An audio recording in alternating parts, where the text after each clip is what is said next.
Nicola Sturgeon's SNP is on a collision course with Boris Johnson and his Brexit advisers, who are said to be annoyed with members of the Scottish government demanding a seat at the table for the UK's talks with the EU. The EU Commission's Vice President Maros Sefcovic will arrive later today for emergency talks with Cabinet Office Minister Michael Gove. Government sources revealed to Express, the Prime Minister and his team are disappointed. Scotland did not agree with the Internal Market Bill, which aims to give more powers to devolved nations, but stressed the UK is negotiating with the EU as one nation with Mr. Johnson at the helm.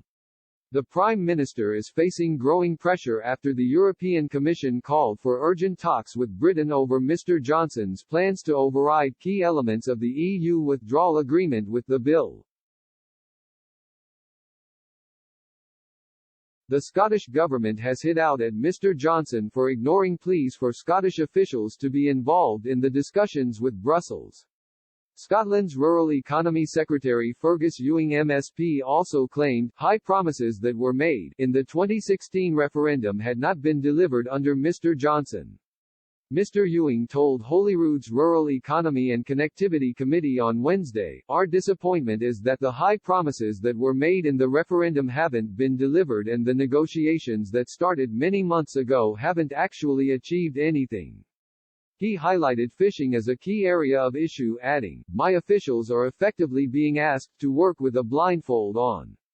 Perhaps if our offer of participation in negotiations had been accepted, more progress might have been made by now." When asked whether Scotland would seek a warmer relationship with the EU if a Brexit trade deal isn't reached, Scottish Constitution Secretary Michael Russell said, "We are taking the action we can to prepare for this worst-case scenario." A government source told Express.co.uk that UK was negotiating with the EU, stressing Boris Johnson's team was annoyed with how ministers in Edinburgh were behaving.